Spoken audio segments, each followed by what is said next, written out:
अब चलेंगे अभाज्य संख्याओं के परिचय में नंबर 5 में हम आ जाते हैं। तो ये अभाज्य संख्या जिसको इंग्लिश में कहते हैं प्राइम नंबर, वैसी संख्या जो स्वयं या एक के अतिरिक्त किसी दूसरे संख्या से विभाजित न हो अभाज्य संख्या कहलाता है।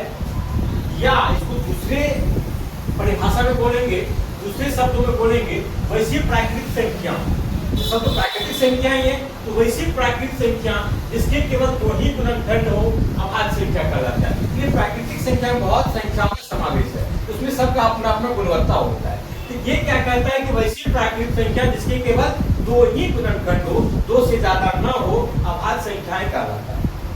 The natural number which has only two factors, in English में बोलेंगे the natural number which has only two factors is called prime number। आसान सा इंग्लिश। इसे NP से सूचित किया जाता है, जहां कैपिटल N नेचुरल नंबर को दिखाता है और स्मॉल p प्राइम नंबर को दिखाता है। यानी नेचुरल नंबर के अंतर्गत जो प्राइम नंबर है उसे सूचित किया जाता है और शॉर्टकट में इसको कहते हैं NP से सूचित किया जाता है। जैसे अब जैसे की बात करेंगे कौन कौन सी संख्या, तो 2 से शुरुआत होती है। सबसे छोटी प्राइम संख्या 2, सबसे छोटी अभाज्य संख्या 2, 2 के बाद चलेंगे 2, 3, 5, 7, 11, 13, 17 और ये अनंत तक संख्या जाएगी और परिमित जाएगी, जहां तक जाएगी केवल हम लोगों को काम से मतलब है। अब चलेंगे नंबर 6 में सअभाज्य संख्या। अभाज्य संख्या का दूसरा भाई सअभाज्य संख्या। वैसे एक बात और बता दे, अभाज्य संख्या अपने आप में हटी है, उसका एक ही बात करना है कि मेरा केवल 2 ही फैक्टर हो सकता है, या तो 4 या 1, जो सब किसी संख्या से नहीं कटेगा। लेकिन ठीक वो एक संख्या में काम करता है। लेकिन जब सअभाज्य संख्या की बात करें, नंबर 6 में सअभाज्य संख्या, इसको इंग्लिश में कहते हैं को-प्राइम नंबर। वैसी संख्याएं जिनका केवल एक ही, यहाँ पे 2 से अधिक संख्या होगी, 2 या 2 से अधिक संख्याएं, हम उस पर काम करेंगे। वैसी संख्याएं जिनका केवल एक ही उभयनिष्ठ गुणनखंड होता है, यहाँ 2 से अधिक संख्या पे काम करेंगे, अर्थात 2 या 2 से अधिक संख्याओं का सबसे बड़ा सार गुणनखंड यानी HCF।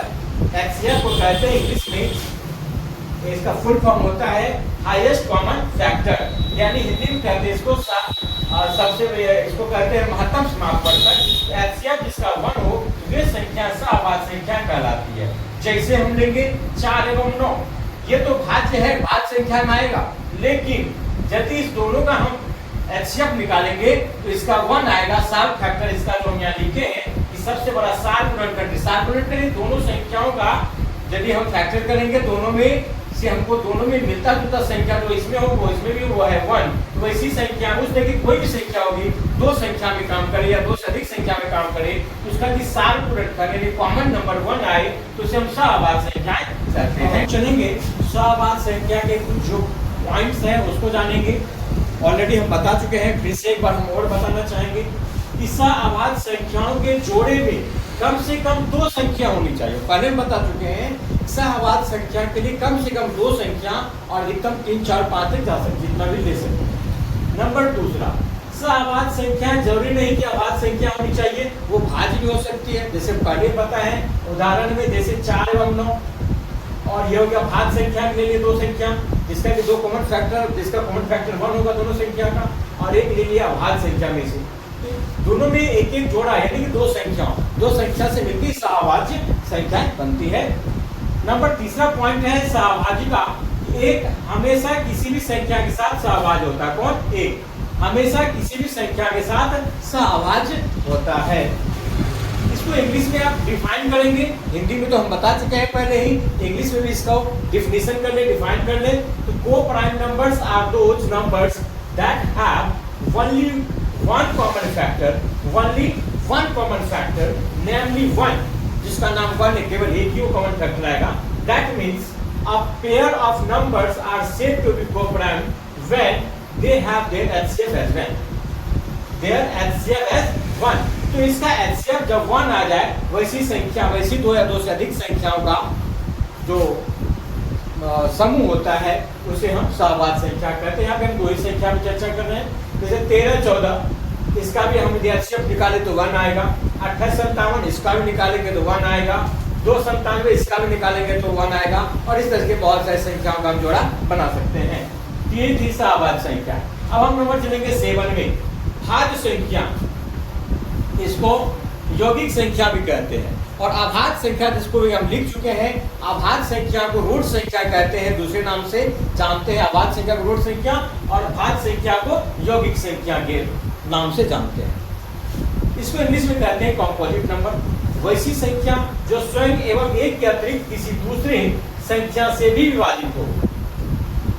अभाज्य तो कहता है कि एक और हम खुद कलम की दूसरी संख्या से विभाजित नहीं होंगे, लेकिन भाज्य का उल्टा है, यानी भाज्य संख्या जो है वो अभाज्य का उल्टा है, वो उसका उल्टा गुणवत्ता रखता है। वैसी संख्या जो स्वयं एवं एक के अतिरिक्त किसी दूसरी संख्या से भी विभाजित हो, उसे भाज्य संख्या कहते हैं। या दूसरे शब्दों में कहें तो वैसी संख्या जिसके दो से अधिक गुणनखंड हो, जबकि भाज्य में दो ही गुणनखंड होता है, एक और खुद, लेकिन इसका कहना दो से अधिक गुणनखंड हो, उसे भाज्य संख्या कहते हैं। इंग्लिश में कहेंगे the number which has more than 2 factors is called composite number। As example ले लेंगे, सबसे छोटी जो कंपोजिट संख्या है, सबसे छोटी जो भाज्य संख्या है वो 4 से शुरुआत होती है। 4, 6, 8, 9, 10, 12 और इस तरह से सॉर्ट चलते जाएगा। इट इज डिनोटेड बाय, अब इसको जब सूचित करने की बात करें तो सूचित करेंगे कैपिटल सी से, सी मतलब कंपोजिट, या डायरेक्ट कैपिटल सी लिए, या और n माइनस पी, यानी n हो गया नेचुरल नंबर, उसमें से प्राइम निकाल देंगे तो बचेगा क्या, कंपोजिट नंबर। इसलिए ऐसे भी हम डिनोट कर सकते हैं n माइनस पी के द्वारा। तो ये था कंपोजिट नंबर, भाज्य संख्या या यौगिक संख्या। ठीक है, तो आज के लिए